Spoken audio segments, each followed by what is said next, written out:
Hello everyone, welcome to Omni GS academy. मैं हूं प्रियंका और आज की इस वीडियो में हम एसएससी सीजीएल 2026 के लिए एजुकेटिव बेस्ड जीके का क्लास नंबर 22 करने वाले हैं, जहां पर हम सबसे पहले 25 एमसीक्यूज करते हैं और इनसे रिलेटेड जो भी कॉन्सेप्ट होते हैं उनको हम यहां पर समझते हैं। इसके अलावा हम यहाँ पर 5 करंट अफेयर्स भी रिवाइज करते हैं जो कि लेटेस्ट करंट अफेयर्स होते हैं। इससे आपका करंट अफेयर्स भी प्रिपेयर होता जाता है। तो इसी वजह से अगर आप सीजीएल 2026 की प्रिपरेशन कर रहे हैं तो ये क्लासेस आपके लिए काफ़ी ज़्यादा हेल्पफुल होंगी। अगर आप पहली बार इस चैनल पर विजिट कर रहे हैं तो मैं आपको बता दूं, ये बैच का पार्ट है जहां पर क्लासेस आपको यूट्यूब पर देखने को मिल रही हैं, लेकिन इसका स्टडी मटेरियल बैच के स्टूडेंट को प्रोवाइड किया जाता है। और मैं आपको यही एडवाइस करूंगी कि आप जब भी स्टार्ट करें तो आप क्लास 1 से स्टार्ट करिएगा, क्योंकि जब आप क्लास 1 से स्टार्ट करेंगे तो आपको बहुत सारी चीज़ें यहाँ पर नई जानने को मिलेंगी। जो चीज़ें हम एक बार काफ़ी डिटेल में डिस्कस कर लेते हैं तो बार बार उसी को डिस्कस नहीं करते, क्योंकि आपका टाइम भी बचाना है और एग्ज़ाम के लिए रेलेवेंट चीज़ें यहाँ पर करनी हैं। तो इसी वजह से प्लेलिस्ट में जाके क्लास 1 से स्टार्ट करिएगा।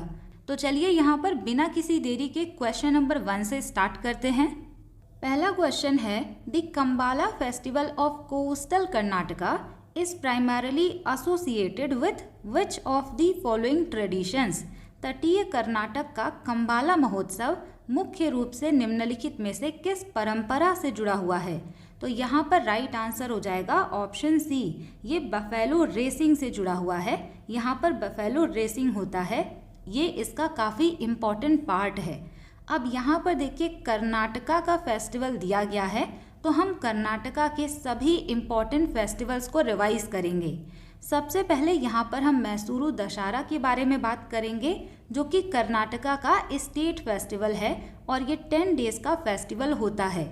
यहाँ पर आप इमेज देख सकते हैं, ये मैसूरू दशहरा का इमेज है। अब इससे रिलेटेड कौन कौन से पॉइंट एग्जाम में पूछे जा सकते हैं, इसको हम डिस्कस करेंगे। पहला पॉइंट यहाँ पर है, it is officially declared as the Nada Habba state festival. अब यहाँ पर देखिए, नाद का मतलब होता है स्टेट और हबा का मतलब होता है फेस्टिवल, तो ये कर्नाटका का स्टेट फेस्टिवल है। सेकेंड पॉइंट में यहाँ पे लिखा हुआ है कि मैसूरू दशहरा को क्यों सेलिब्रेट करते हैं। It celebrates the victory of goddess Chamundeshwari over the demon Mahishasura, symbolising the triumph of good over evil. यानी कि बुराई पर अच्छाई की जीत का ये प्रतीक होता है, क्योंकि गॉडेस चामुंडेश्वरी की विजय हुई थी डेमन महिषासुर के ऊपर, तो यहाँ पर इसको मनाया जाता है बुराई पर अच्छाई की जीत के लिए। नेक्स्ट यहाँ पे पॉइंट है, the tradition was started by the Vijayanagara kings in the 15th century.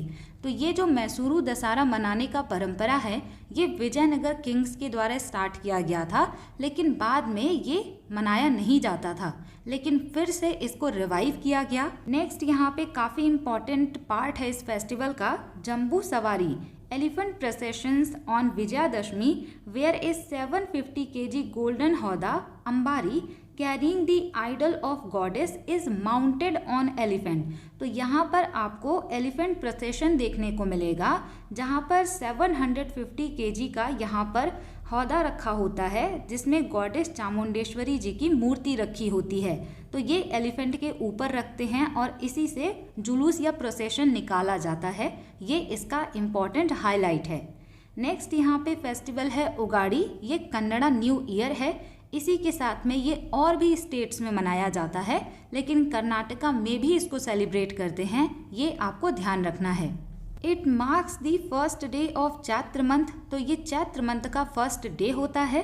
People prepare Bevu Bella, a mixture of neem flowers, bitterness and jaggery sweetness to represent bitter sweet experience of life. तो यहाँ पे लोग बेबू बेला प्रिपेयर करते हैं, जो कि ये नीम और जैगरी का एक तरीके से मिक्सचर होता है, और इससे ये रिप्रेजेंट किया जाता है कि लाइफ भी बिटर स्वीट एक्सपीरियंस से भरा हुआ है। कहीं कहीं पर आपको काफ़ी दुख झेलना पड़ेगा, स्ट्रगल करना पड़ेगा, कहीं कहीं पर आप हैप्पी होंगे, चीज़ें अच्छी चलेंगी। तो बिटर स्वीट जो एक्सपीरियंस है लाइफ का, उसी को ये सिम्बोलाइज करता है। नेक्स्ट यहाँ पे कंबाला फेस्टिवल है, जिसका इमेज आपने यहाँ देखा, ये क्वेश्चन में ही पूछा गया है। कंबाला फेस्टिवल जो है ये ट्रेडिशनल बफेलो रेस होता है। It is practised in the coastal district of दक्षिण कन्नड़ा एंड उडुपी। तो ये कोस्टल डिस्ट्रिक्ट जो है दक्षिण कन्नड़ा और उडुपी में मनाते हैं। Traditionally dedicated to lord Kadri Manjunath, an incarnation of lord Shiva to please the gods for a better harvest. परंपरागत रूप से ये लॉर्ड कादरी मंजुनाथ को डेडिकेटेड होता है, जो कि भगवान शिव के अवतार माने जाते हैं, और यहाँ पर भगवान की पूजा की जाती है फॉर ए बेटर हार्वेस्ट, यानी कि फसल अच्छी हो इसके लिए प्रार्थना की जाती है। नेक्स्ट यहाँ पे हम्पी उत्सव की बात करेंगे। इसको विजय उत्सव भी कहते हैं। It is a cultural festival held to recreate the grandeur and glory of the Vijayanagara empire. तो ये एक सांस्कृतिक त्यौहार होता है जहाँ पर भव्यता और दिव्यता जो विजयनगर एम्पायर साम्राज्य का था उसको यहाँ पर रिक्रिएट किया जाता है। It takes place amidst the ruins of Hampi located on the banks of Tungabhadra river.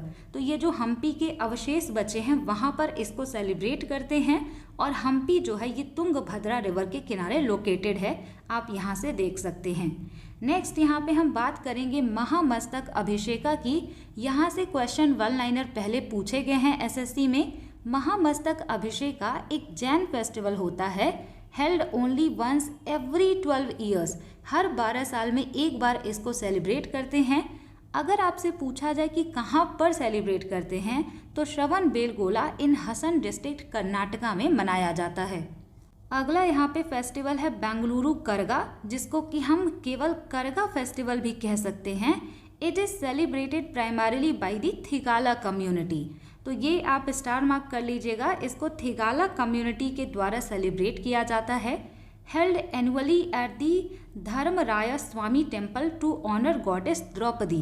तो इसको हर साल धर्मराय स्वामी टेम्पल पर मनाते हैं। गॉडेस द्रौपदी को सम्मान देने के लिए वहाँ पर इनकी पूजा की जाती है एक देवी के रूप में। It is a symbol of communal harmony. तो ये एक तरीके से सांस्कृतिक सद्भावना का भी प्रतीक है। The Karaga carrier traditionally visit the dargah of Tawakkal Mastan. एक सूफी सेंट थे, उनके दरगाह पर ये जो करगा होता है वो रुकता है ड्यूरिंग दी मिडनाइट प्रोसेशन। तो यहाँ पे आप देख सकते हैं ये करगा है, और इसको स्पेशली लेके जाया जाता है। जो मेन होते हैं वो वुमेन्स की तरह ड्रेस पहनते हैं और वो ही इसको ले जाते हैं। तो ये काफ़ी इम्पॉर्टेंट होता है। नेक्स्ट क्वेश्चन यहाँ पर आपसे पूछा जाएगा कि कौन सा ऐसा फेस्टिवल है जिसको फेस्टिवल ऑफ वेपन कहते हैं। तो ये कर्नाटका में मनाया जाता है कैलपोड़ फेस्टिवल, जो कि फेस्टिवल ऑफ वेपन होता है। It is a harvest festival of the Kodava community in Coorg. ये जो है हार्वेस्ट फेस्टिवल है, कोदावा कम्युनिटी के द्वारा मनाया जाता है। It marks the end of the agricultural labour season and the beginning of the hunting और स्पोर्टिंग सीजन। तो एग्रीकल्चरल लेबर सीजन का अंत माना जाता है और यहाँ से हंटिंग या स्पोर्टिंग सीजन की शुरुआत होती है। On this day the Kodavas perform weapon worship. They clean and decorate their traditional guns and sword. तो कोदावा पीपल जो होते हैं वो इस दिन वेपन का वर्शिप करते हैं, उसको ये बहुत अच्छे से क्लीन करते हैं और डेकोरेट करते हैं। यहाँ से आप इसका इमेज भी देख सकते हैं। नेक्स्ट यहाँ पे बात करेंगे पट्टाडकल डांस फेस्टिवल की। चालुक्य उत्सव भी इसको कह सकते हैं। Organised by the government of Karnataka to promote tourism and classical art. इसको कर्नाटका के गवर्नमेंट के द्वारा ऑर्गेनाइज किया जाता है, जिससे कि वो टूरिज्म और क्लासिकल आर्ट को यहाँ पर प्रमोट करते हैं। It is held at the Pattadakal group of temple. तो ये पट्टाडकल ग्रुप ऑफ टेम्पल्स पर मनाया जाता है, जो कि एक यूनेस्को साइट है। अगला यहाँ पे फेस्टिवल है मकर संक्रांति, जो कि एक हार्वेस्ट फेस्टिवल होता है। It is also known as the Suggi और दी हार्वेस्ट फेस्टिवल। इसको सुग्गी या हार्वेस्ट फेस्टिवल कहते हैं। People exchange Ellu Birodhu white sesame seed mixed with fried groundnut coconut and jaggery. तो यहाँ पे काफ़ी इम्पॉर्टेंट आप कह सकते हैं एक स्वीट डिश होता है जिसका नाम है इलू बिरोधू। इसको यहाँ पर बनाया जाता है। A unique ritual called Kichchu Haisuvudu is performed in rural Karnataka where farmers make their decorated cattles jump over a controlled fire to ward off bad luck and diseases. यहाँ पर अगर प्रोनाउंसिएशन रॉन्ग हो तो आप सही वाला बता दीजिएगा। यहाँ पर एक यूनिक रिचुअल होता है जिसको किच्चू हैसिवुदू कहते हैं। यहाँ पे जो भी फार्मर होते हैं वो कैटल्स को डेकोरेट करते हैं, जैसे कि बुल या काऊ को ये काफ़ी अच्छे से सजाते हैं और उनको एक फायर के ऊपर से यहाँ पर जंप करवाते हैं। अगर ये कैटल जंप करते हैं तो इसका मतलब ये है कि यहाँ पे बैड लक और डिजीजेस जो हैं ख़त्म हो गई हैं, उनको हटा दिया गया है। तो इस तरीके का रिचुअल यहाँ पर परफॉर्म होता है। अब इसके बाद यहाँ पर पहला क्वेश्चन हमने कर लिया है। कर्नाटका के सभी इम्पॉर्टेंट फेस्टिवल हमने यहाँ पर रिवाइज कर लिए हैं। तो अब इसके बाद यहाँ पर हम क्वेश्चन नंबर 2 की ओर चलेंगे। यहाँ पर सेकेंड क्वेश्चन में लिखा हुआ है, arrange the following historical structures in chronological order of their completion earliest to latest.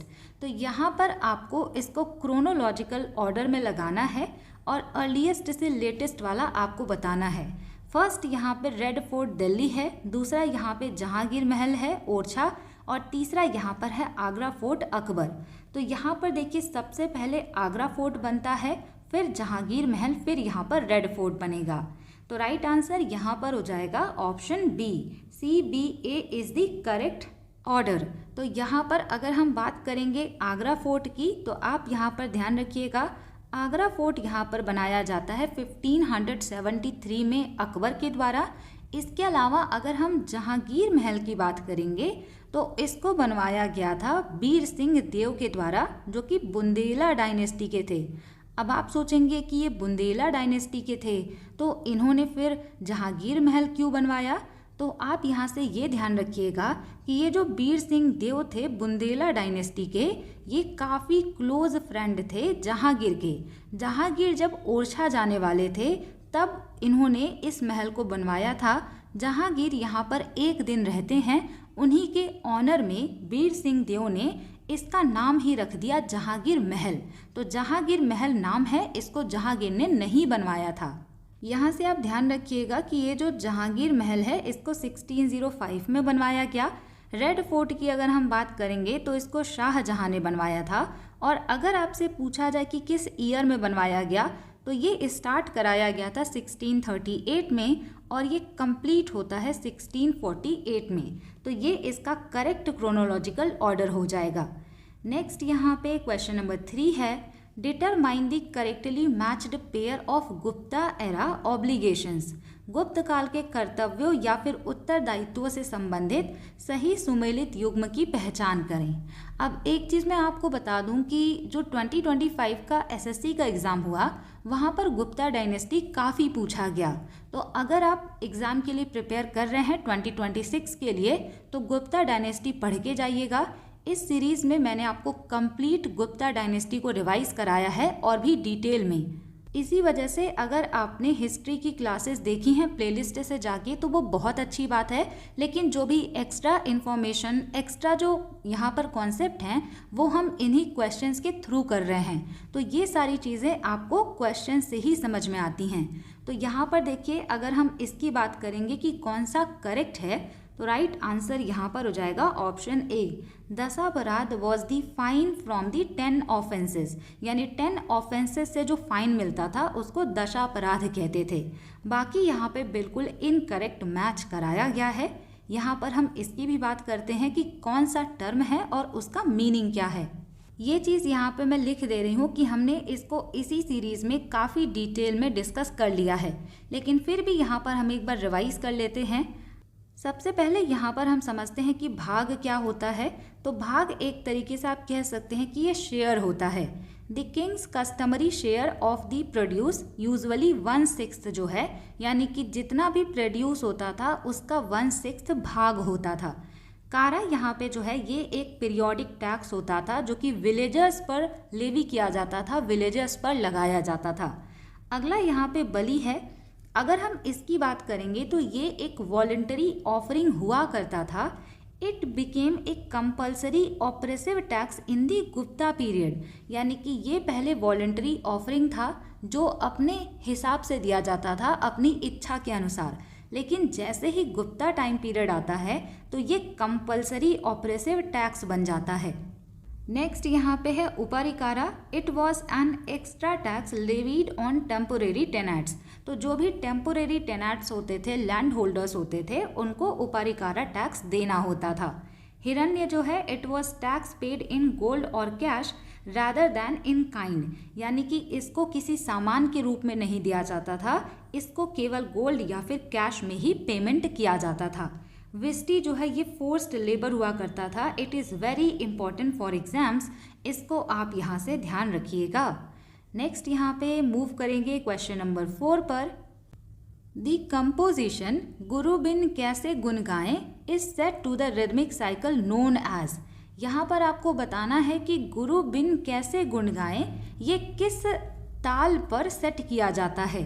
तो राइट आंसर यहाँ पर हो जाएगा ऑप्शन सी, ये 3 ताल पर सेट किया जाता है, ये यहाँ पर राइट आंसर होगा।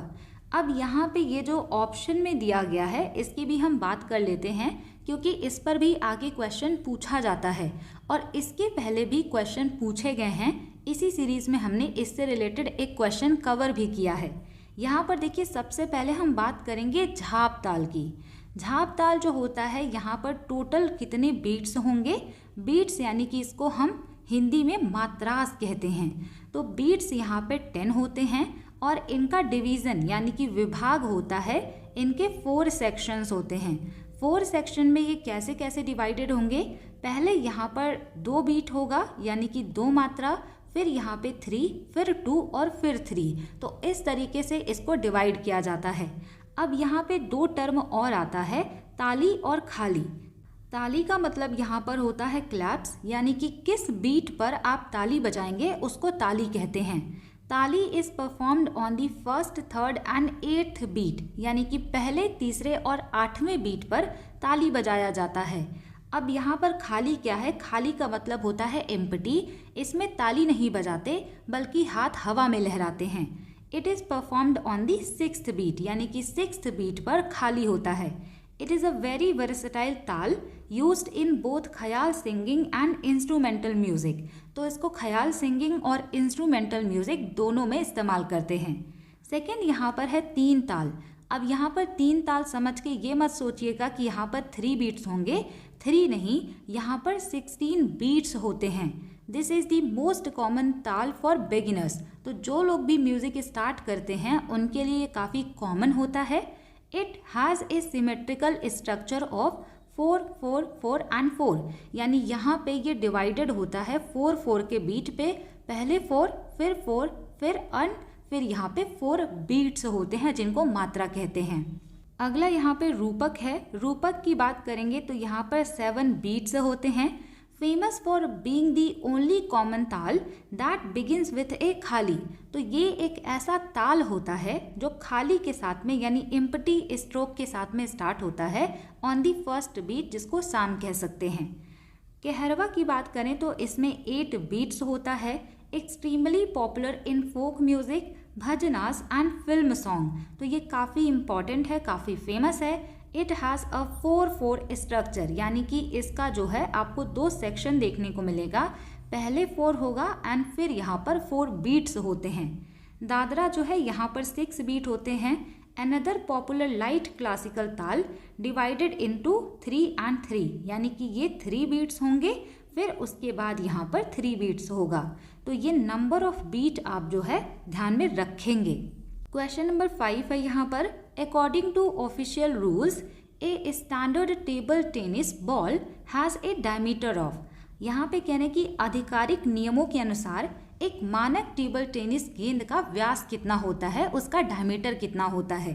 तो यहाँ पर देखिए राइट आंसर हो जाएगा ऑप्शन बी, 40 मिलीमीटर आप कह सकते हैं, यानी कि ये 40 mm होगा। अगर आपसे इंच में पूछा जाएगा तो 1.57 इंचेस होता है। अब अगर आप क्लास को यहाँ तक देख रहे हैं तो कमेंट सेक्शन में मुझे आंसर बताइए कि टेबल टेनिस को गवर्न करने के लिए इंटरनेशनल बॉडी कौन सी है और वो कब बनाया गया। नेक्स्ट यहाँ पे हम बढ़ेंगे क्वेश्चन नंबर 6 पर। Which Rashtrakuta king defeated Parantaka one of the Chola dynasty. तो यहाँ पर देखिए राष्ट्रकूट किंग के बारे में पूछा है, हमने इस डायनेस्टी को डिस्कस कर लिया है। परांतक वन को जो है इन्होंने डिफीट किया था, राष्ट्रकूट के राजा थे। तो किस राष्ट्रकूट राजा ने चोल वंश के परांतक प्रथम को हराया था, ये आपको बताना है। तो राइट आंसर यहाँ पर हो जाएगा ऑप्शन सी, कृष्णा थर्ड ने हराया था परांतक वन को।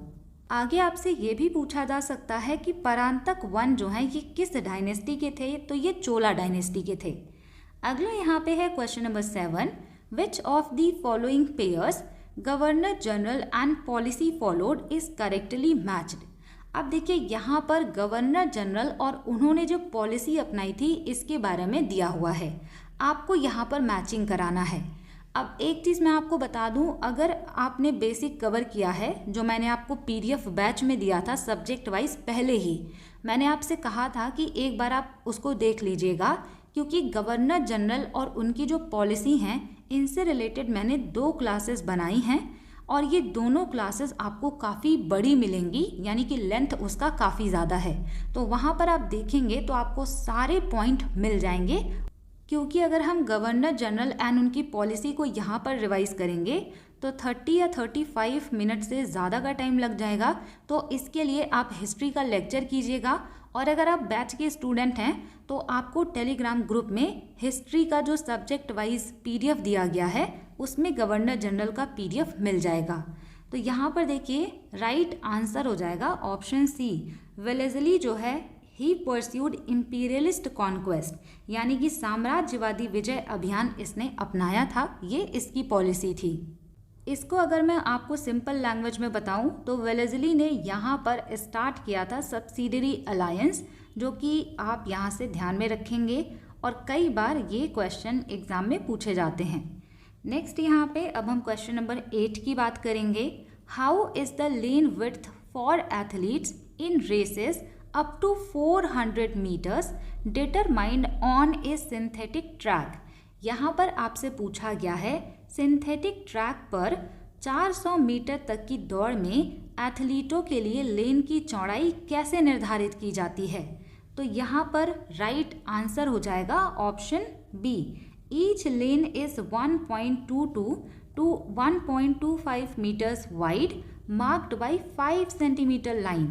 अब यहाँ पर देखिए, आपने स्पोर्ट्स को पहले डिटेल में नहीं पढ़ा होगा, ये मुझे पता है, लेकिन ये जो क्लासेस मैं आपको प्रोवाइड कर रही हूँ वहाँ पर जो भी स्पोर्ट पूछे गए हैं उनको हम थोड़ा बहुत डिटेल में कर रहे हैं। जैसे कि टेबल टेनिस यहाँ पर पूछा गया, तो टेबल टेनिस हमने प्रीवियस क्लास में डिस्कस कर लिया है। अब यहाँ से ये जो रेस होता है एथलेटिक्स में, इसकी भी हम बात कर लेते हैं। एथलेटिक्स यहाँ पे एक ट्रैक इवेंट है जहाँ पर आपको ट्रैक का डायमेंशन पता होना चाहिए। यहाँ पर आपको ये जो दिख रहा है इसी को हम कहते हैं कि ये ट्रैक है। अब यहाँ पर आपको 2 चीज़ें देखने को मिल रही होंगी।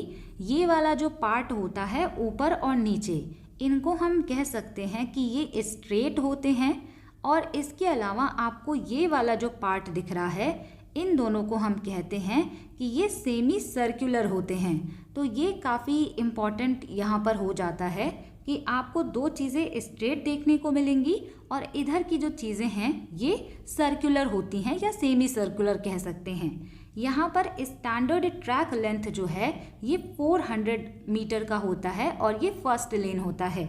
नंबर ऑफ लेन्स की बात करेंगे तो लेन यहाँ पे यूजुअली 8 लेन होते हैं, लेकिन अगर यहाँ पर कोई बनाना चाहे तो 6 to 9 जो लेन होते हैं वो अलाउ किए जाते हैं। अब आपके मन में ये सवाल भी आएगा कि लेन होता क्या है। तो ये जो आपको दिख रहा है ना, मान लीजिए ये ऐसे ऐसे जो लाइन बनी हुई है, इनके बीच का ये जो डिस्टेंस होता है, ये जो डिस्टेंस होता है इसी को लेन कहते हैं। तो ये चीज़ जो है स्विमिंग में भी आपने देखा होगा, अलग अलग लेन यहाँ पर दिया जाता है। तो ये जो इवेंट होता है रेस का, यहाँ पर 8 लेन होता है यूजुअली, लेकिन 6 to 9 यहाँ पर बनाए जा सकते हैं। लेन की विड्थ यानी कि इसके अगर हम चौड़ाई की बात करेंगे तो ये 1.22 मीटर होता है। It is standard for all international competition, यानी कि ये सभी के सभी इंटरनेशनल कंपटीशन के लिए इम्पॉर्टेंट होता है। Width of lines in track events की बात करें तो ये 5 सेंटीमीटर का होगा। ट्रैक कंपोजिशन जो होता है तो यहाँ पे 2 स्ट्रेट आपको देखने को मिलेंगे, यानी ये जो पॉइंट आपको दिख रहा है ना, ये वाला, ये यहाँ पर स्ट्रेट होता है। अगर आपसे पूछा जाए कि कितने का होगा तो ये होता है 84.39 मीटर, और ये भी यहाँ पर इक्वल ही होता है 84.39 मीटर। इसके अलावा ये जो 2 सेमी सर्कुलर होता है इसका रेडियस होता है 36.50 मीटर। तो ये चीज़ भी आपको याद रखना होगा क्योंकि क्वेश्चन डिटेल में पूछे जा रहे हैं। नेक्स्ट यहाँ पे अगर आपसे कभी भी पूछ लिया जाए कि डायरेक्शन ऑफ रनिंग क्या होता है तो एंटी क्लॉकवाइज यहाँ पर रनिंग करते हैं, left hand toward the inside होना चाहिए, यानी कि एंटी क्लॉकवाइज यहाँ से ये रनिंग करेंगे।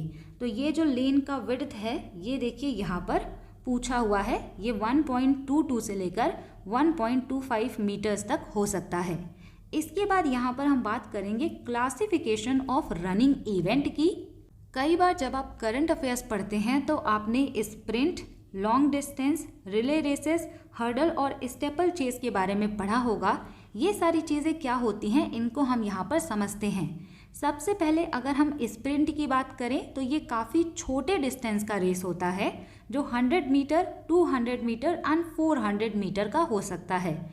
It use starting blocks, high intensity का ये होता है। मिडिल डिस्टेंस में आपको 800 मीटर एंड 1500 मीटर के रनिंग देखने को मिलेंगे। ये मिक्स होता है स्पीड एंड इंड्योरेंस का। लॉन्ग डिस्टेंसेस के जो रेस होते हैं यहाँ पर 5000 मीटर एंड 10,000 मीटर तक के इवेंट होते हैं और यहाँ पर pure endurance and waterfall start किया जाता है। रिले रेसेस जो होते हैं ये 4x100 मीटर या फिर 4x400 मीटर का हो सकता है। रिले रेसेस जो होते हैं यहाँ पर बैटन को पास करना मोस्ट इम्पॉर्टेंट होता है। Baton transfer is mandatory. Baton आपको छोटा सा देखने को मिलेगा। ये एक टीम इवेंट होता है रिले रेसेस। तो यहाँ पे एक प्लेयर दूसरे प्लेयर को जब बैटन पास करता है तो दूसरा प्लेयर वहाँ से रनिंग स्टार्ट करता है, तो ये इम्पॉर्टेंट है। हर्डल्स की बात करेंगे तो यहाँ पे हिंदी में इसका मतलब होता है बाधा। इसमें क्या करना होता है कि आपको रन भी करना होता है और आपको हर्डल्स के ऊपर जंप भी करना होता है। यहाँ पे देखिए 110 मीटर का मेन का होता है, 100 मीटर वुमेन का और 400 metre. Jumping over fixed obstacles, यानी कि रेस के टाइम पर बीच बीच में ऑब्स्टेकल लगे होते हैं जिनको आपको जंप करना है। नेक्स्ट यहाँ पे है स्टेपल चेस। ये 3000 मीटर का होता है। It includes 28 hurdles and 7 water jumps. तो यहाँ पे आपको 28 हर्डल्स देखने को मिलेगा, 7 यहाँ पर वाटर जंप्स भी होते हैं, यानी कि आप बाधाओं को भी पार करेंगे। वाटर पाइप छोटे छोटे लगे होंगे उनको भी जंप करना होगा, तो ये यहाँ पर इम्पॉर्टेंट है।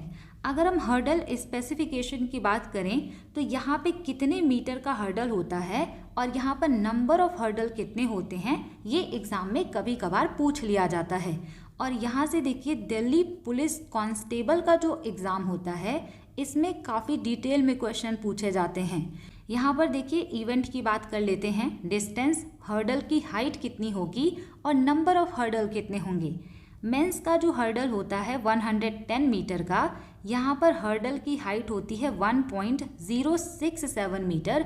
10 हर्डल होते हैं पूरे रनिंग में। वुमेन्स हर्डल की बात करें तो यहाँ पर 100 मीटर का डिस्टेंस होगा, 0.838 मीटर हर्डल की हाइट होगी, 10 हर्डल यहाँ पर होंगे। इंटरमीडिएट जो इवेंट होता है 400 मीटर का मेंस के लिए और वुमेन्स के लिए, यहाँ पर ये सेम होगा, लेकिन ये हर्डल की हाइट डिफरेंट होती है, लेकिन नंबर इन सभी का जो है सेम होता है। इसके अलावा मैराथन एंड रोड रेस की बात करेंगे तो एग्ज़ाम में क्वेश्चन पूछा हुआ है कि स्टैंडर्ड मैराथन की डिस्टेंस कितनी होती है। तो मैराथन की डिस्टेंस होती है 42.195 किलोमीटर, 26 माइल्स एंड 385 यार्ड होता है। हाफ मैराथन जो है ये 21.0975 किलोमीटर होगा। वॉकिंग इवेंट्स की बात करेंगे तो ये कॉमन ओलंपिक डिस्टेंसेस में 20 किलोमीटर एंड 50 किलोमीटर का हो सकता है। 1 foot must always be in contact with the ground, यानी कि जो भी वॉकिंग इवेंट में पार्टिसिपेट करता है उनका एक पैर हमेशा ग्राउंड को टच करना चाहिए। ऐसा नहीं हो सकता कि वो वॉकिंग की जगह रनिंग करें। Running is not allowed. अगर ये वॉकिंग इवेंट है तो उनको वॉक करके ही इसको पूरा करना होगा। वर्ल्ड एथलेटिक्स यहाँ पे जो है ये इंटरनेशनल गवर्निंग बॉडी होता है। इसको फॉर्मली हम IAAF के नाम से जानते थे, जिसका फुल फॉर्म होता है इंटरनेशनल अमेचर एथलेटिक्स फेडरेशन। अभी प्रेजेंट टाइम में 2019 से हम इसको वर्ल्ड एथलेटिक्स के नाम से जानते हैं। वहीं पर अगर आपसे पूछा जाए कि इंडिया में एथलेटिक्स को कौन गवर्न करता है, तो एथलेटिक्स फेडरेशन ऑफ इंडिया इसको गवर्न करेगा। 1946 में इस्टेब्लिश किया गया, हेडक्वार्टर न्यू दिल्ली में हो जाएगा। अब यहाँ पर हम मूव करते हैं क्वेश्चन नंबर 9 पर। Examine the statements below and select the most appropriate option. कह रहे हैं कि ये जो असर्शन और रीज़न लिखा हुआ है इसको पढ़िए और यहाँ पे जो अप्रोप्रिएट आंसर है वो बताइए। सबसे पहले इसको पढ़ लेते हैं फिर आंसर करेंगे।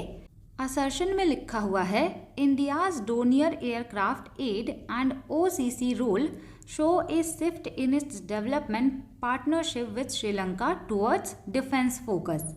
भारत के डोनियर विमान सहायता और OCC की भूमिका श्रीलंका के साथ उसकी विकास साझेदारी में रक्षा पर ध्यान केंद्रित करने की दिशा में बदलाव दर्शाती है।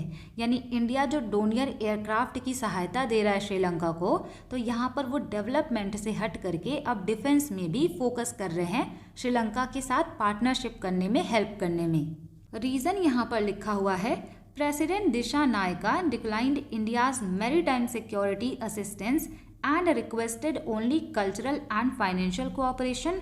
तो यहाँ पे कह रहे हैं कि जो प्रेसिडेंट हैं श्रीलंका के दिशानायका, इन्होंने इंडिया के मैरीटाइम सिक्योरिटी असिस्टेंस यानी कि मैरीटाइम जो सहायता इंडिया ने दिया उसको डिक्लाइन कर दिया और उन्होंने रिक्वेस्ट किया कि इंडिया हमारे साथ केवल कल्चरल और फाइनेंशियल कोऑपरेशन करे, हमें डिफेंस या सिक्योरिटी में सहायता ना करे। तो ये रीज़न तो बिल्कुल गलत है, असर्शन यहाँ पर करेक्ट है। तो राइट आंसर जो है यहाँ पर हो जाएगा option D, A is true, R is false, यानी कि असर्शन सही है, रीज़न गलत दिया गया है। क्वेश्चन नंबर 10 है यहाँ पर, half the night is gone is written by which Sahitya Akademi winner.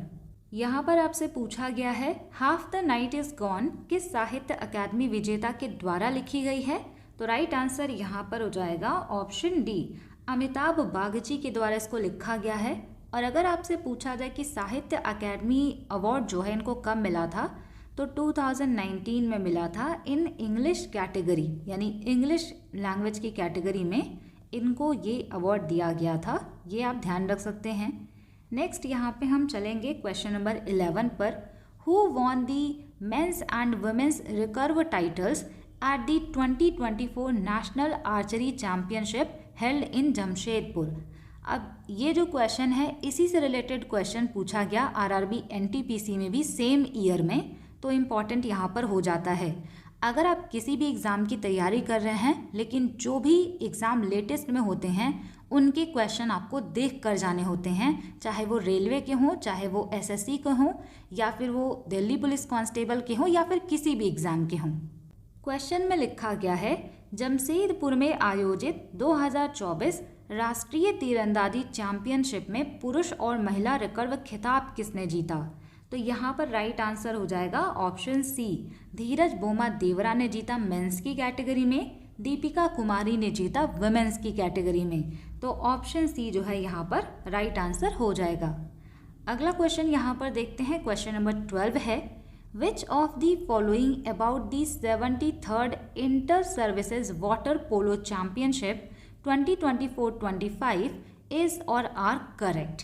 यहाँ पर देखिए आपको बताना है 73rd नंबर का inter services water polo championship हुआ 2024-25 में। इसके बारे में कौन सा स्टेटमेंट सही है? दो स्टेटमेंट यहाँ पर दिया गया है। पहला स्टेटमेंट है hosted by eastern naval command eight dolphin hill pool Visakhapatnam. कह रहे हैं कि इसको जो है होस्ट किया गया ईस्टर्न नेवल कमांड के द्वारा डॉल्फिन हिल पूल पर, जो कि विशाखापत्तनम में है। सेकेंड यहाँ पे कह रहे हैं navy defeated army to win the title, यानी कि नेवी ने आर्मी को यहाँ पर हरा दिया और नेवी यहाँ पर विनर रहा है। तो देखिए राइट आंसर यहाँ पर हो जाएगा option C, both 1 and 2 are correct. दोनों ही स्टेटमेंट यहाँ पर बिल्कुल करेक्ट दिए गए हैं। अब यहाँ से देखिए वाटर पोलो होता क्या है, कैसे इसको प्ले करते हैं, यहाँ पर हम इसकी बात करेंगे। ये वाटर पोलो है। इसके अलावा यहाँ पर आप देख सकते हैं ये वाटर पोलो का एक तरीके से ग्राउंड होता है। बीच में यहाँ पर आपको 2 टीम देखने को मिलेगी। किस तरीके से ये खेलते हैं ये भी यहाँ पर देखेंगे। यहाँ पर रेफरी होते हैं, यहाँ पर गोल के जज होते हैं, यहाँ पर गोल लाइन होता है जो वाइट कलर का होता है। ये इमेज थोड़ा सा ब्लर है, लेकिन हम जो भी चीज़ें यहाँ पर इम्पॉर्टेंट है उसको यहाँ पर पढ़ेंगे। सबसे पहले आपको फील्ड का डायमेंशन पता होना चाहिए कि वाटर पोलो में फील्ड का डायमेंशन क्या होता है। तो फील्ड ऑफ प्ले यहाँ पर होता है यूजुअली 30 बाई 20 मीटर, यानी कि लेंथ 30 मीटर और ब्रेथ यानी कि चौड़ाई 20 मीटर होता है for men, and 25 metre into 20 metre for women होता है, यानी यहाँ पे 5 मीटर जो है लेस होगा। डेप्थ ऑफ पूल यानी कि पूल की गहराई कितनी होगी, तो मिनिमम 1.8 to 2 मीटर्स हो सकता है। Athletes are not allowed to touch the bottom. Most important, water polo में एथलीट्स जो होते हैं वो पूल का जो बॉटम हिस्सा होता है उसको टच नहीं कर सकते। गोल पोस्ट के डायमेंशन की बात करें जहाँ पर गोल किया जाता है वो 3 मीटर्स वाइड होगा एंड 0.9 मीटर्स हाई होता है एबव दी वाटर सरफेस, यानी कि वाटर के सरफेस से 0.9 मीटर की हाइट पर होगा और चौड़ाई 3 मीटर होगी। द बॉल, यानी कि अगर हम बॉल की बात करें, यहाँ पर आपको ये जो बॉल दिख रहा है इसका डायमेंशन कितना होगा। It is similar to a volleyball but water proof with a textured surface for better grip. तो ये वॉलीबॉल की तरह सिमिलर होता है लेकिन वाटर प्रूफ होता है क्योंकि वाटर में खेलना है, और ये टेक्सचर्ड सरफेस का होता है, थोड़ा सा रफ होता है जिससे कि अच्छे से इसको पकड़ा जा सके। मेंस के बॉल का जो साइज़ होता है ये साइज़ 5 होता है जिसका सरकमफेरेंस 68 से 71 सेंटीमीटर होगा, और ये आप कह सकते हैं कि सीनियर के लिए होता है। वुमेंस की बॉल का साइज़ 4 होता है जिसका सरकमफेरेंस 65 से 67 सेंटीमीटर होगा। नेक्स्ट यहाँ पे आपने ये इमेज देख लिया है। अब हम यहाँ पर बात करेंगे कि प्लेयर्स कितने होंगे और ड्यूरेशन कितना होगा। नंबर ऑफ प्लेयर्स यहाँ पर 7 होते हैं, 7 प्लेयर्स पर टीम। 6 आउटफील्डर होते हैं और 1 यहाँ पर गोलकीपर होते हैं। लेकिन आपसे अगर पूछा जाए कि टोटल कितने प्लेयर होंगे तो टोटल यहाँ पर 13 प्लेयर होते हैं, क्योंकि यहाँ पर आपको 6 सब्स्टिट्यूट प्लेयर भी देखने को मिलेंगे जिसको हिंदी में प्रतिस्थापन खिलाड़ी कहते हैं। मैच का ड्यूरेशन कितना होगा, तो टोटल ये 32 मिनट्स का होता है जो कि 4 क्वार्टर्स ऑफ 8 मिनट्स में डिवाइडेड होता है। यानी कि यहाँ पे मान लीजिए कि ये 32 मिनट्स है तो यहाँ पे 8 मिनट होगा, फिर उसके बाद 8 मिनट, थर्ड यहाँ पे 8 मिनट एंड देन यहाँ पे फिर से 8 मिनट, यहाँ पे 5 मिनट्स का ब्रेक भी मिलता है। शॉट क्लॉक जो है, a team has 30 seconds to shoot the ball once they gain possession. If they don't, possession goes to the opponent. यानी कि अगर यहाँ पर किसी भी टीम के पास बॉल आ जाती है तो उनको 30 सेकेंड के अंदर अंदर वो बॉल शूट करना होता है।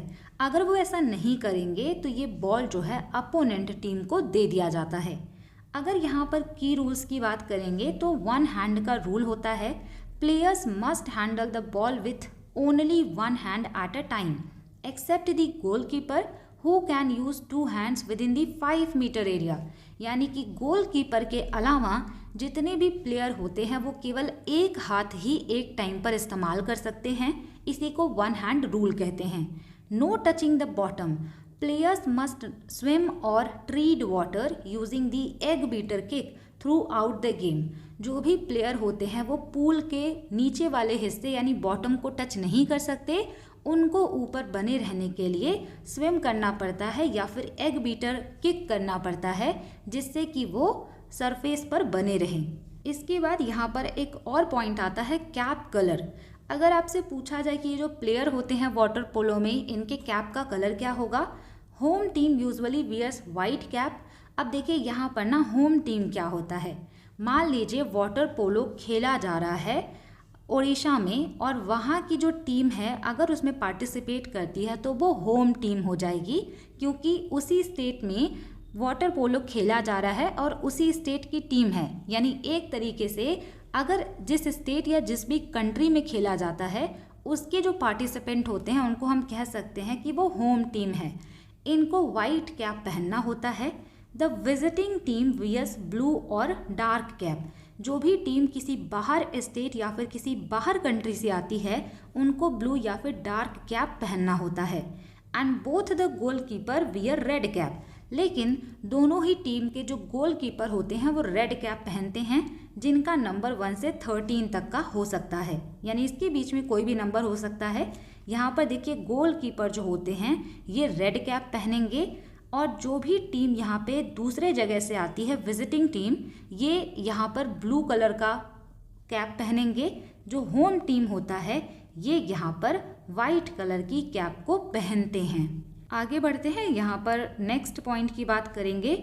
Ordinary foul result in free throw for the opponent, for example touching the ball with 2 hand, pushing an opponent. यानी अगर छोटी मोटी गलतियां किसी प्लेयर के द्वारा की जाती हैं तो अपोनेंट टीम को यहाँ पर एक फ्री थ्रो दे दिया जाता है। मान लीजिए किसी ने किसी भी अपोनेंट को धक्का दे दिया या फिर किसी ने बॉल को दोनों हाथ से पकड़ लिया तो ये ऑर्डिनरी फाउल माना जाता है। इसके अलावा एक सीरियस यहाँ पे फाउल होता है जिसकी वजह से एक्सक्लूड कर दिया जाता है प्लेयर को। सीरियस फाउल में कौन सी चीज़ें आएंगी? Splashing water in the face और होल्डिंग एन अपोनेंट। यानी कि आपने किसी अपोनेंट को पकड़ लिया है जिससे कि वो खेल ना पाए, या फिर आपने उनके फेस पर पानी मार दिया जिससे कि उनको दिखाई ना दे। तो इस तरीके के जो यहाँ पे फाउल होते हैं वो सीरियस होते हैं। Result in the player being sent to the re entry area for 20 second, यानी कि प्लेयर को यहाँ पर एक्सपेल्ड कर दिया जाता है। अब हम यहाँ पे बात करेंगे कि कॉमन वाटर पोलो की टर्मिनोलॉजी क्या होती है। यहाँ पे टर्म है और यहाँ पे मीनिंग है। सबसे पहले एग बीटर होता है।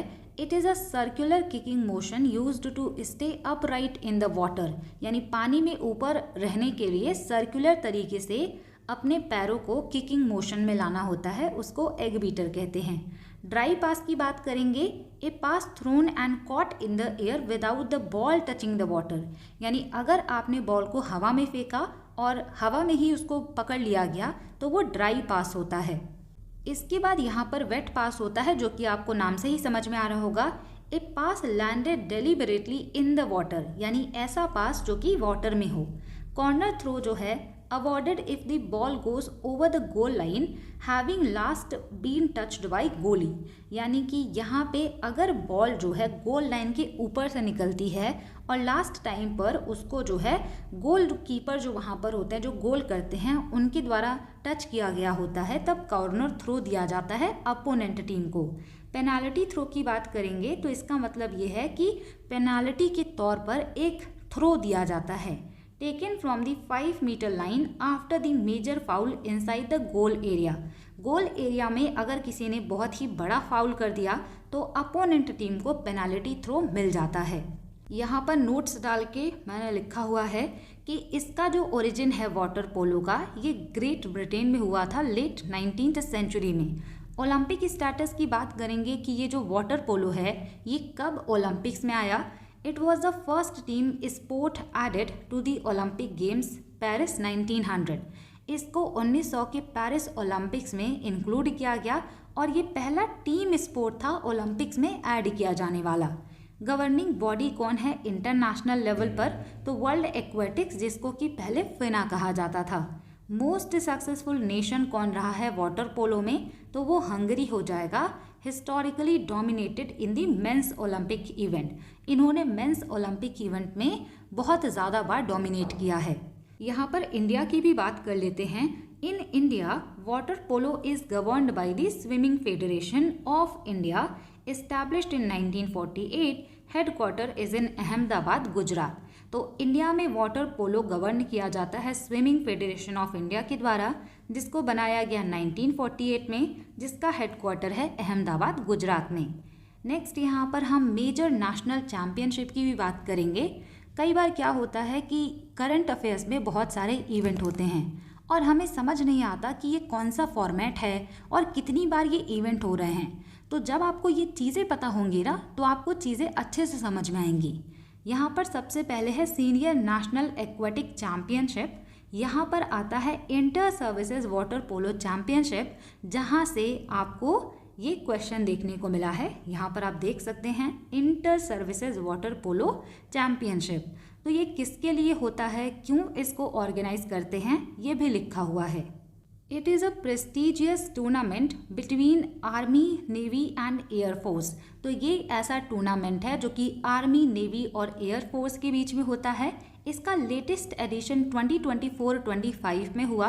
73rd एडिशन था इसका। विशाखापत्तनम में होस्ट किया गया। इंडियन नेवी यहाँ पर चैंपियन रहा। और अगर आपसे पूछा जाए कि रनर अप कौन रहा था, तो इंडियन आर्मी यहाँ पर रनर अप रहा है। सेकेंड यहाँ पे है all India inter club water polo league. It focuses on grass root and club level talent, यानी कि ये छोटे लेवल पर टैलेंट को देखा जाता है। 2025 में ये मायो कॉलेज अजमेर में हेल्ड किया गया 14 to 18 April 2025 for under 21 men and women. अब यहाँ पे है water polo in Indian railways. यहाँ पे आप ध्यान रखिएगा, they participate in all India inter railway aquatic championship which acts as a selection trial for the railway team for the senior national.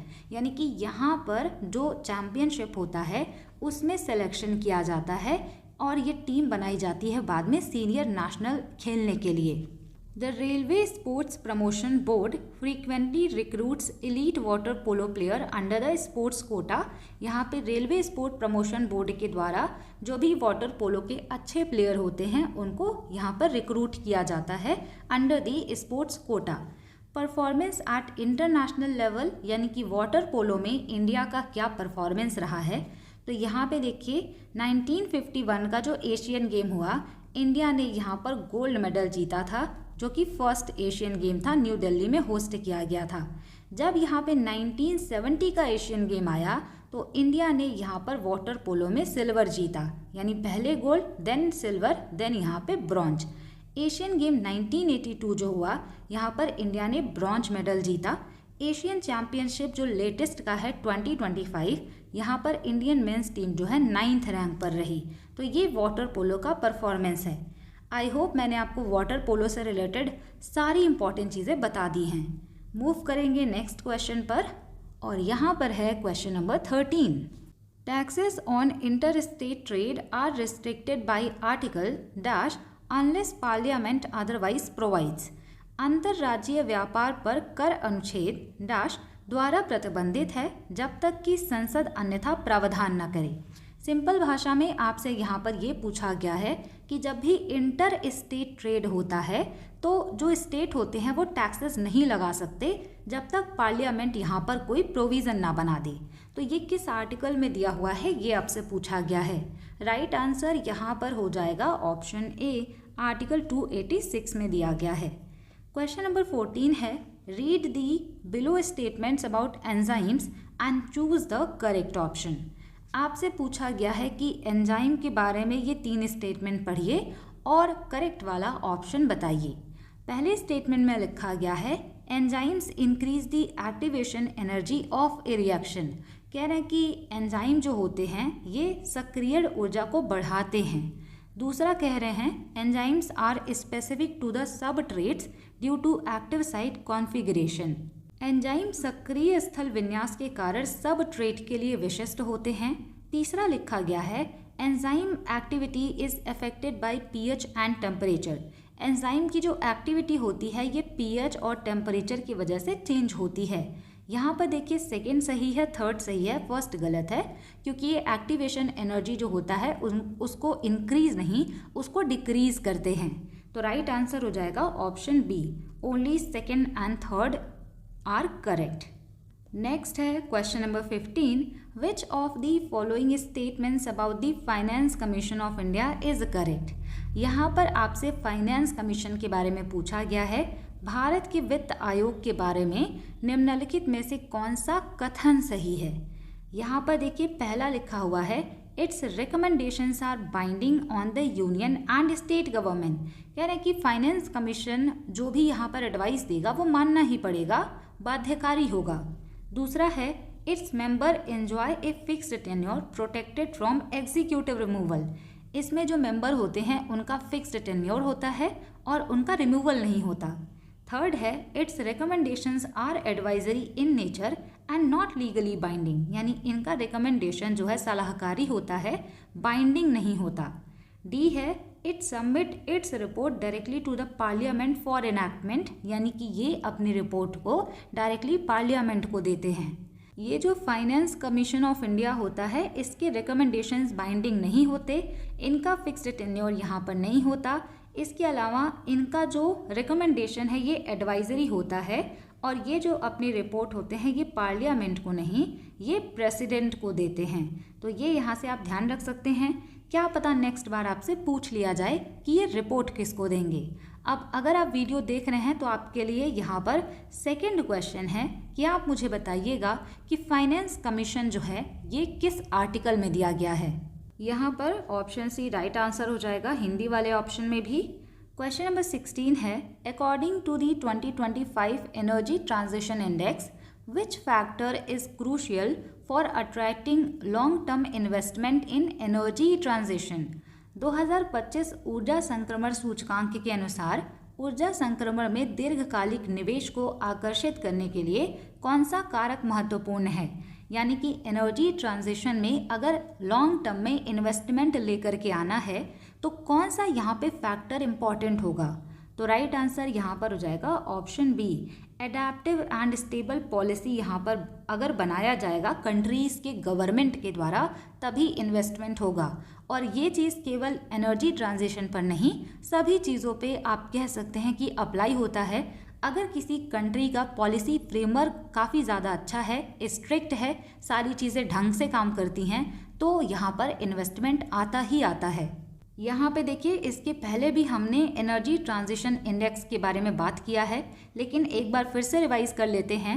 Energy transition index जो है इसको release किया गया है वर्ल्ड इकोनॉमिक फोरम के द्वारा जून 2025 में। तो ये लेटेस्ट एडिशन है, करंट अफेयर्स के पर्सपेक्टिव से भी इम्पॉर्टेंट है। टॉप 5 कंट्रीज़ यहाँ पे है स्वीडन, इनका रैंक 1 है, फिनलैंड सेकेंड है, डेनमार्क यहाँ पर थर्ड है। मेजर इकोनॉमीज जो हैं यहाँ पे China reached N all time high of 12th place driven by massive clean energy investment. तो चाइना ने क्लीन एनर्जी में काफ़ी ज़्यादा इन्वेस्टमेंट किया, तो इसी वजह से ये जो है 12th नंबर पर पहुँच गए हैं, यानी इन्होंने काफ़ी अच्छा काम किया है एनर्जी ट्रांजिशन इंडेक्स में। यूएसए का रैंक 17th है, इंडिया का रैंक जो है 71st है आउट ऑफ 118 कंट्रीज़, यानी अभी यहाँ पर जो है क्लीन एनर्जी के लिए काफ़ी ज़्यादा इन्वेस्टमेंट नहीं है, तो 71 याद रखिएगा। क्वेश्चन नंबर 17 जो है यहाँ पर एक डांस के बारे में पूछा गया है। अब यहाँ से रिलेटेड जो भी डांस होगा उस पर्टिकुलर स्टेट का, उसको हम पूरा रिवाइज करेंगे। क्वेश्चन यहाँ पर पूछा गया है Hojagiri dance performed by women balancing bottles and lamps is associated with which tribe and state. Hojagiri dance जो है यहाँ पर बोतलों और लैंप को संतुलित करते हुए महिलाओं के द्वारा किया जाने वाला नृत्य है। ये किस जनजाति और किस राज्य से संबंधित है, यानी कि आपको ट्राइब भी बताना है और आपको स्टेट भी बताना है। स्टेट आप इजीली बता लेंगे, तो राइट आंसर यहाँ पर हो जाएगा ऑप्शन बी, त्रिपुरा की रियांग ट्राइब के द्वारा इसको परफॉर्म किया जाता है। अब यहाँ से देखिए त्रिपुरा के सभी फोक डांसेस को रिवाइज करेंगे। सबसे पहले आप इमेज देखिए, ये यहाँ पर है होजागिरी डांस। यहाँ पर देखिए नीचे एक पिक्चर होता है, यानी कि एक अर्थन पॉट होता है, उसके ऊपर ये खड़े होकर के इसके ऊपर भी एक लैंप लेकर के ये डांस परफॉर्म करती हैं। तो काफ़ी ज़्यादा ये यूनिक है, त्रिपुरा का है। पहला फोक डांस मैंने होजागिरी ही लिखा हुआ है। होजागिरी डांस जो है इसको परफॉर्म किया जाता है by the Reang Bru tribe, तो ये इनके द्वारा परफॉर्म होगा। It is usually performed during the Hojagiri festival. इसको होजागिरी फेस्टिवल के टाइम पर परफॉर्म करते हैं। लक्ष्मी पूजा यहाँ पर की जाती है, जो कि गॉडेस मैलोमा कहते हैं त्रिपुरा में, यानी कि गॉडेस लक्ष्मी का ही ये नाम होता है। It is a dance of balance, ये संतुलन का डांस होता है। Women dance while standing on a picture and balancing an oil lamp on their head and a bottle on their hand. Only the lower half of the body moves. यहाँ पे women dance करती हैं एक picture यानी कि एक earthen pot आप बोल सकते हैं, या फिर आप इसको कलश भी बोल सकते हैं। तो इस पे ये खड़ी होती हैं, उसके ऊपर ऑयल का लैंप ली रहती हैं और कभी कभी ये अपने हाथों में एक बॉटल भी ली रहती हैं, और इनका जो lower half of the body होता है वही यहाँ पर मूवमेंट करता है। नेक्स्ट यहाँ पे बात करेंगे गरिया डांस के बारे में। यहाँ पर ये आपको इमेज दिख रहा है, परफॉर्म्ड बाय वेरियस ट्राइब। यहाँ पे जो है काफ़ी ज़्यादा ट्राइब के द्वारा गरिया डांस परफॉर्म होता है त्रिपुरा में, इंक्लूडिंग द त्रिपुरीज एंड जमातियाज, यानी कि ये जो त्रिपुरीज और जमातियाज ट्राइब होते हैं इनके द्वारा परफॉर्म होता है। ओकेज़न पूछा जाए कि किस अवसर पर इसको परफॉर्म करते हैं, it is part of the Garia Puja which is harvest festival held in month of Chaitra April. तो ये गरिया पूजा का ही एक हिस्सा होता है। गरिया पूजा एक हार्वेस्ट फेस्टिवल है जिसको चैत्र मंथ में मनाते हैं। Dancers move from house to house, it is performed to please lord Garia for a better harvest and prosperity. यहाँ पर जो डांसर्स होते हैं वो एक घर से दूसरे घर तक जाते हैं और इसको किया जाता है भगवान गरिया को प्रसन्न करने के लिए, जिससे कि इनका हार्वेस्ट अच्छा हो, प्रॉस्पेरिटी यानी कि समृद्धि बनी रहे। नेक्स्ट यहाँ पे है Lebang Bomani dance, it is performed by Tripuri tribe. यहाँ पे आप इमेज देख लीजिए। It is celebrated after the Garia Puja to worship Baba Garia the deity of livestock and wealth during the monsoon. तो ये after the Garia Puja celebrate होता है, और यहाँ पर ध्यान रखिएगा ये गरिया पूजा के टाइम पर सेलिब्रेट होता है, तो ड्यूरिंग गरिया पूजा होगा। थोड़ा सा यहाँ पर डिफरेंस है, कंफ्यूज नहीं होना है। बाबा गरिया जो हैं ये deity of livestock and wealth माने जाते हैं। Lebang is a type of colourful bamboo cricket. तो एक बैम्बू क्रिकेट होता है। यहाँ पे जो लेबांग है ये एक तरीके का इंसेक्ट होता है। The dance mimics the act of catching these insect using bamboo stick. It is post harvest celebration.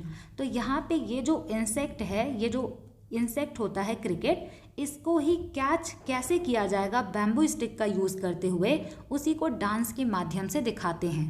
Post harvest celebration है।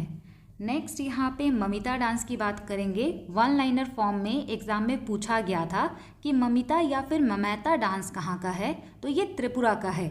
It is performed by the Tripuri and Kaloi community. ये पूछा हुआ है Kaloi community. Performed during the Mamita festival the new rice eating ceremony. Mamita festival होता है, new rice eating ceremony है, उस time पर इसको यहाँ पर परफॉर्म किया जाता है।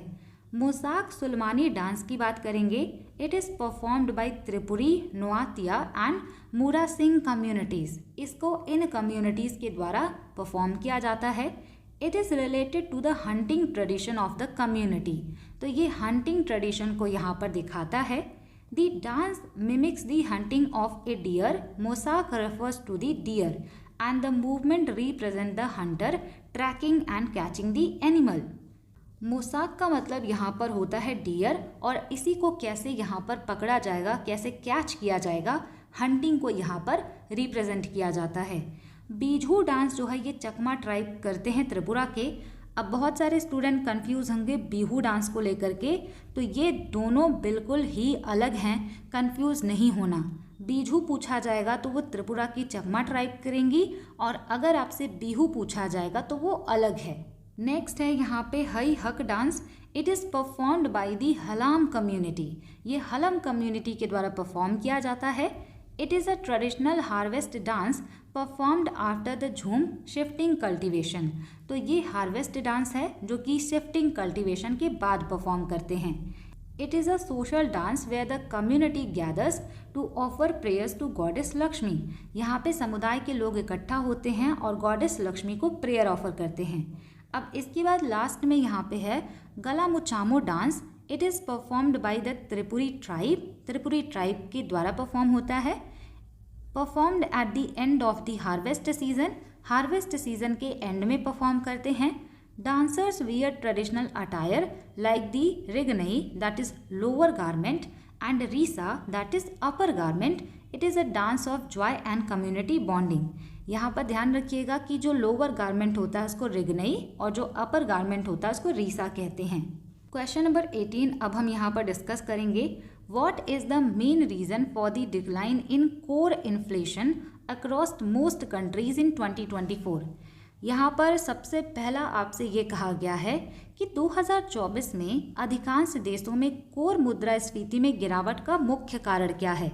अब यहाँ पे आपको ये समझना होगा कि कोर इन्फ्लेशन होता क्या है। अगर हम कोर इन्फ्लेशन की बात करेंगे तो यहाँ पे जो फ्यूल और फूड होते हैं इनके प्राइसेस काफ़ी ज़्यादा तेज़ी से फ्लक्चुएट करते हैं। तो फूड और फ्यूल को एक्सक्लूड करने के बाद में बाकी सारे जो चीज़ें होती हैं उनमें देखा जाता है कि कितनी महंगाई बढ़ी है, कितना इन्फ्लेशन हुआ है, उसी को कोर इन्फ्लेशन कहते हैं। तो यहाँ पे कहने कि 2024 में कोर इन्फ्लेशन जो डिक्लाइन हुआ इसका मुख्य कारण क्या था। राइट आंसर यहाँ पर हो जाएगा option C, drop in international commodity price. अंतर्राष्ट्रीय वस्तुओं की कीमत में गिरावट हुआ, इसी वजह से कोर इन्फ्लेशन कम हो गया था। अब यहाँ पे टाइप्स ऑफ इन्फ्लेशन पढ़ते हैं बेस्ड ऑन वाई, यानी कि अगर हम कॉजेस के बेसिस पर पढ़ें कितने टाइप के इन्फ्लेशन होंगे तो ये आपको 3 टाइप्स के देखने को मिलते हैं। पहला यहाँ पे है डिमांड पुल इन्फ्लेशन, यानी कि डिमांड की वजह से जो इन्फ्लेशन आया है उसको डिमांड पुल इन्फ्लेशन कहते हैं। It occurs when the demand for goods and services exceeds their supply, यानी कि ये तब होता है जब गुड्स एंड सर्विसेज की डिमांड जो है सप्लाई से भी ज़्यादा हो जाती है। इसको हम कहते हैं too much money chasing too few good, यानी कि गुड्स बहुत कम हैं और मनी यहाँ पे बहुत ही ज़्यादा है, तो इतने ज़्यादा पैसों से कम चीज़ों को चेस करेंगे तो ये काफ़ी महंगा हो जाएगा। ट्रिगर्स की बात करें, increases in government spending, low interest rate और ए राइज इन पॉपुलेशन। तो आप खुद से एक बार सोचिए कि डिमांड बढ़ता क्यों है। क्या पता गवर्नमेंट ने बहुत सारी स्कीम के थ्रू लोगों के हाथ में बहुत सारे पैसे दे दिए हों, या फिर जो भी बैंक हैं इन्होंने इंटरेस्ट रेट कम कर दिया हो। अगर इंटरेस्ट रेट कम हुआ तो आप लोन लेकर के आएंगे, आप कार खरीदेंगे, आप एसी खरीदेंगे, आप हो सकता है बहुत सारी चीज़ें खरीदें, तो इसका मतलब है कि डिमांड आपने बढ़ा दी। इसी तरीके से अगर पॉपुलेशन बहुत इंक्रीज़ करती है तो जितने ज़्यादा लोग होंगे उतना ही ज़्यादा डिमांड करेंगे। तो इसी वजह से जब डिमांड बढ़ने की वजह से महंगाई बढ़े तो डिमांड पुल इन्फ्लेशन होता है। सेकेंड यहाँ पे हो जाएगा cost push inflation. Cost push inflation occurs when the cost of production, that is raw material, wages, etc. increases, forcing products to raise prices to maintain profit margin. मान लीजिए अगर आप जो भी चीज़ें प्रोड्यूस कर रहे हैं उसका रॉ मटेरियल, उसको प्रोड्यूस करने का कॉस्ट बढ़ जाता है तो आप भी मजबूर हो जाएंगे अपने प्रोडक्ट की प्राइस को बढ़ाने के लिए। मान लीजिए आप पहले जो है 100 रुपीज़ का कोई भी यहाँ पर प्रोडक्ट बनाते थे तो आप जो है उसको 110 रुपीज़ में सेल कर देते थे, लेकिन अगर यहाँ पे आपने जो रॉ मटेरियल यूज़ किया उसका प्राइस इंक्रीज़ हो गया, अब ये जो है इसको बनाने में आपको 110 रुपीज़ लग रहे हैं, तब अब आप इसको 120 पर सेल करेंगे। यानी कि यहाँ पर अगर कॉस्ट ऑफ प्रोडक्शन इंक्रीज़ हुआ तब जो महंगाई बढ़ेगी उसको कॉस्ट पुश इन्फ्लेशन कहते हैं। इसके ट्रिगर की बात करें, यानी कि ये होता क्यों है, increase in global crude oil prices, higher taxes और natural disaster affecting crop supply. अब जैसे कि आज ही आप देख रहे हैं कि यहाँ पे जो वॉर चल रहा है जिसकी वजह से एलपीजी सिलेंडर्स के जो प्राइसेस हैं वो इंक्रीज़ हो गए हैं। इसी तरीके से हमारा जो क्रूड ऑयल आता है, अगर ग्लोबल लेवल पर जहाँ से हम क्रूड ऑयल लेते हैं वहाँ पर प्राइसेस इंक्रीज़ होती हैं, तो जब हम इंडिया में उसको लेकर के आएंगे तो हम प्राइसेस इंक्रीज़ करके ही सेल करेंगे। इसी तरीके से अगर टैक्स ज़्यादा हो गए या फिर नेचुरल डिज़ास्टर आने की वजह से क्रॉप फेल हो गया, तब भी यहाँ पे रॉ मटेरियल का कॉस्ट बढ़ेगा और इसी तरीके से जो है कॉस्ट बढ़ने की वजह से इन्फ्लेशन भी हो जाएगा। नेक्स्ट यहाँ पे होता है बिल्ट इन इन्फ्लेशन, जिसको हम वेज प्राइस स्पाइरल भी कहते हैं। कॉज क्या होता है? Linked to adaptive expectation, as prices rise workers demand higher wages to maintain their living standard, which in turn leads to higher production cost and further price hikes। अब देखिए क्या होता है, मान लीजिए आप कहीं पर काम कर रहे हैं तो आपके भी कुछ एक्सपेक्टेशन होंगे। आप देखते हैं कि आपका जो कंपनी का ओनर है वो बहुत पैसे कमा रहा है, तो एज अ वर्कर आप वहाँ पे काम करते हैं तो आपका भी तो मन करेगा कि ये इतना ज़्यादा कमा रहे हैं और हमारी सैलरी इतनी कम रखी है। तो वहाँ पर अगर एडेप्टिव एक्सपेक्टेशन अगर हम यहाँ पे देखें तो वर्कर जो है अपने लिविंग स्टैंडर्ड्स को बढ़ाने के लिए जब हाई वेजेस की डिमांड करने लगते हैं तब उसको हम बिल्ट इन इन्फ्लेशन कहते हैं। जब भी वर्कर यहाँ पर प्रोडक्शन करने के लिए हायर वेजेस की डिमांड करेंगे तो जाहिर सी बात है कि यहाँ पर इन्फ्लेशन होगा। यहाँ पर देखिए टाइप जो है ये लिखा हुआ है कि क्यों ये होता है। यहाँ पर अब हम बात करेंगे types of inflation based on speed, यानी कि रेट के अकॉर्डिंग कितने तरह के इन्फ्लेशन होते हैं। यहाँ पर पहला होता है क्रीपिंग इन्फ्लेशन। अगर यहाँ पर 1 से 3% तक का महंगाई है तो उसको आप क्रीपिंग इन्फ्लेशन कहते हैं। स्लो एंड प्रेडिक्टेबल होता है। जनरली इसको इकोनॉमी के लिए बहुत अच्छा माना जाता है because it encourages investment and production, यानी कि थोड़ा बहुत अगर प्राइस इंक्रीज करेगा तो इससे इन्वेस्टमेंट आता है, प्रोडक्शन बढ़ती है, जो कि अर्थव्यवस्था के लिए काफ़ी अच्छा है। लेकिन अगर ये महंगाई 3 to 10% हो जाए तो इसको वॉकिंग या ट्रॉटिंग इन्फ्लेशन कहते हैं। It is a warning signal for the government, यानी कि गवर्नमेंट के लिए एक तरीके से अलार्म होता है, वार्निंग सिग्नल होता है। If not controlled it can quickly accelerate into higher category. अगर इसको कंट्रोल नहीं करेंगे तो ये रनिंग इन्फ्लेशन हो जाएगा, यानी कि 10 to 20%। Prices rise rapidly and middle class begins to feel significant financial pressure, यानी कि काफ़ी ज़्यादा महंगाई इंक्रीज होने लगती है। इसके बाद यहाँ पे गैलोपिंग इन्फ्लेशन आता है। अगर 20 से 100% या इससे भी ज़्यादा इन्फ्लेशन बढ़ जाती है, इसको हम कहते हैं jumping inflation. The economy becomes unstable and money loss it's value very quickly, यानी कि अगर गैलोपिंग इन्फ्लेशन है तो आपने 10 लाख रुपए भी अपने बैंक अकाउंट में रखे होंगे तो वो केवल 1 लाख के बराबर रह जाएगा, यानी कि पैसे की वैल्यू बहुत जल्दी कम होने लगती है। हाइपर इन्फ्लेशन तब होता है जब 1000% से भी ज़्यादा की यहाँ पे महंगाई बढ़ती है, उसको हम हाइपर इन्फ्लेशन कहते हैं। ये एक्सट्रीम सिनेरियो है जहाँ पे प्राइसेस हर सिंगल मंथ में 50% करके इंक्रीज होता जाता है। ओवर द ईयर आप देखेंगे तो बहुत ज़्यादा इंक्रीज हो जाएगा। इसका एग्जाम्पल है जर्मनी में 1920s के टाइम पर हाइपर इन्फ्लेशन था, जिम्बाब्वे में 2000s के टाइम पर एंड वेनेजुएला में। आगे बढ़ते हैं क्वेश्चन नंबर 19 पर। What is meant by mixed economy? मिश्रित अर्थव्यवस्था क्या होती है? तो राइट आंसर हो जाएगा ऑप्शन सी, जहां पर प्राइवेट एंड पब्लिक सेक्टर दोनों हों उनको हम मिक्स्ड इकोनॉमी कहते हैं। क्वेश्चन नंबर 20 जो है इसको हमने इसी सीरीज में डिस्कस किया हुआ है। What is the key objective of India's green credit program recently operationalized under the Environment Protection Act 1986? तो यहाँ पर आपको ग्रीन क्रेडिट प्रोग्राम के बारे में बताना है। यहाँ पे देखिए, अगर आपने इन्वायरमेंट को बचाने के लिए कोई काम किया है अपने मन से तो आप गवर्नमेंट की वेबसाइट पे जाकर रजिस्टर कराएंगे, आप अपना काम दिखाएंगे, उसी के बेसिस पे आपको स्कोर मिलता है, क्रेडिट मिलता है। तो वो चीज़ इन्होंने पूछा है। राइट आंसर हो जाएगा option B, reward voluntary environmental actions by individuals और एंटिटीज, यानी व्यक्ति या संस्था के द्वारा स्वैच्छिक पर्यावरणीय कार्य को पुरस्कृत करना, यही ग्रीन क्रेडिट प्रोग्राम है, ऑलरेडी डिस्कस्ड। नेक्स्ट यहाँ पे क्वेश्चन नंबर 21 है।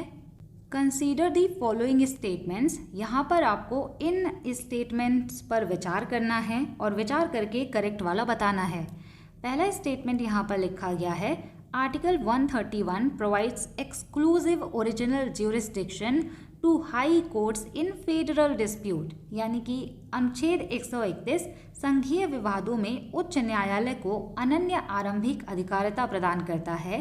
कह रहे हैं कि ओरिजिनल ज्यूरिसडिक्शन जो हाई कोर्ट का है ये आर्टिकल 131 में है।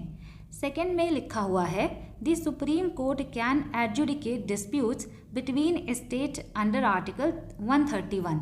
इनडायरेक्टली इन्होंने यहाँ पर लिखा है कि सुप्रीम कोर्ट जो होता है ये स्टेट के बीच के विवादों का निपटारा कर सकता है, आर्टिकल 131 में लिखा हुआ है। तो आप ये जान लीजिए कि सुप्रीम कोर्ट का जो ओरिजिनल ज्यूरिसडिक्शन है वो दिया गया है आर्टिकल 131 में। और जो पहला स्टेटमेंट है यहाँ पे ये कह रहे हैं कि हाई कोर्ट का ओरिजिनल ज्यूरिसडिक्शन है, तो ये वाला पूरी तरीके से गलत हो जाएगा। केवल यहाँ पर सेकेंड स्टेटमेंट ही राइट आंसर है।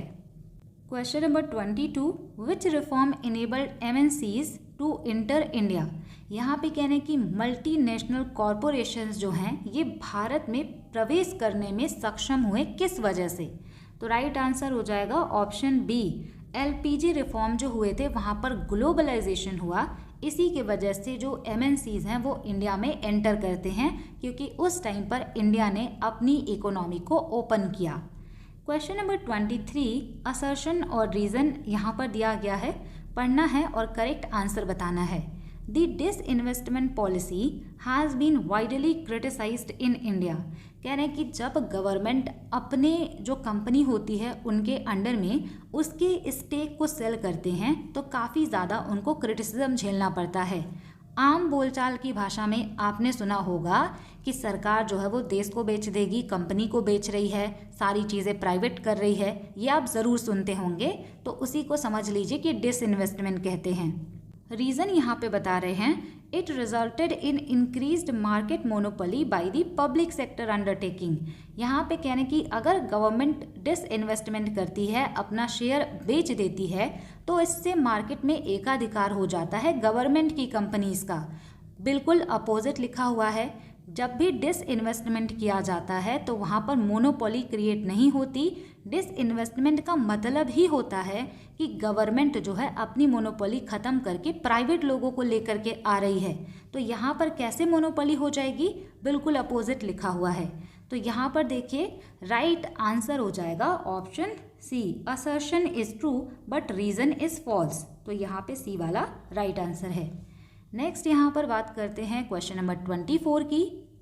What is the most notable feature of the rough dance of Kashmir.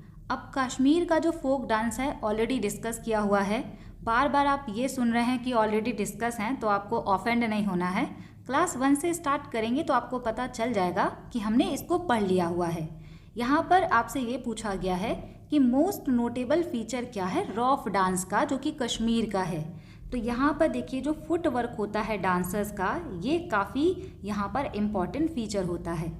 Question number 25 ये भी हमने पढ़ा हुआ है, लेयर्स ऑफ एटमॉस्फेयर में विच मैच्ड पेयर इज इनकरेक्ट। कौन सा यहाँ पे जो पेयर है वो गलत मैच कराया गया है।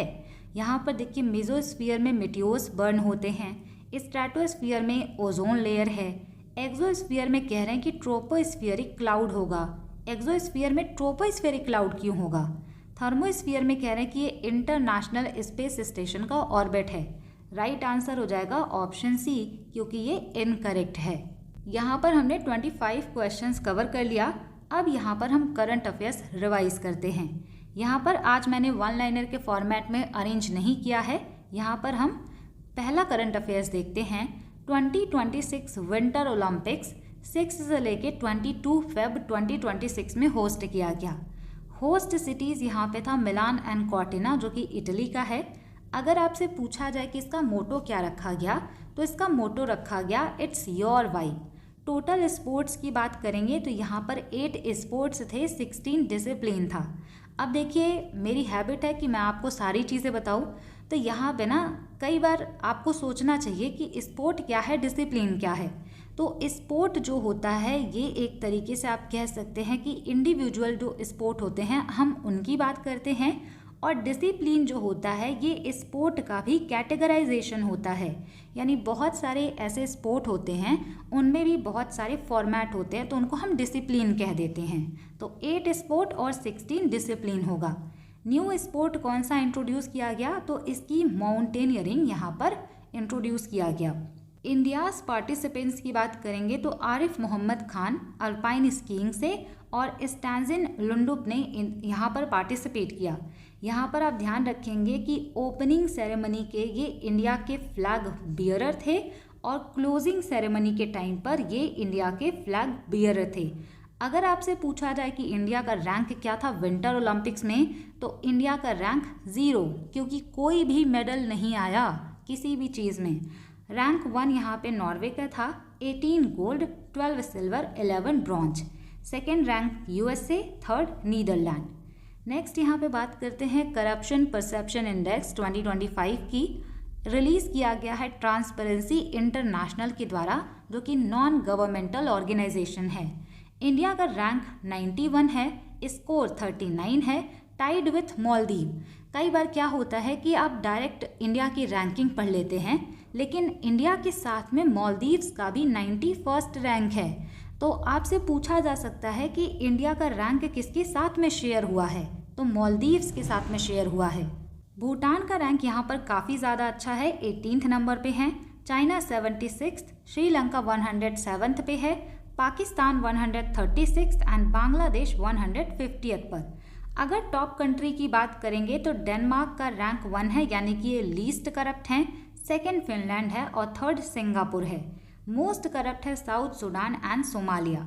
थर्ड यहाँ पर करंट अफेयर्स है, 2026 विमेंस प्रीमियर लीग हुआ WPL। चैंपियन यहाँ पे कौन बना, तो royal Challengers Bengaluru, runner up Delhi capital.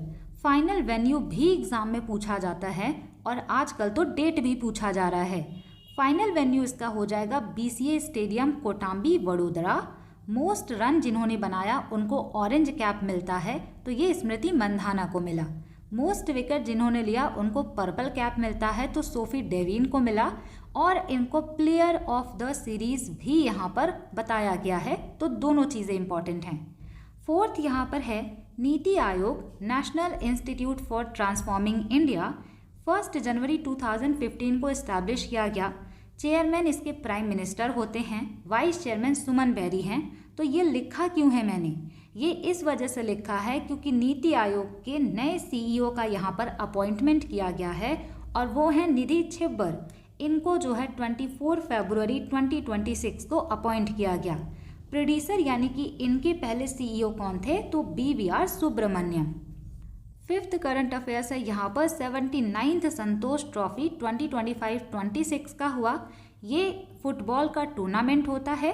Final venue यहाँ पे था धकुखाना फुटबॉल स्टेडियम असम में। चैंपियन यहाँ पे सर्विसेज हैं, 8th टाइटल है उनका। Runner up Kerala and top scorer यहाँ पे हिमांशु झांगरा बने हैं।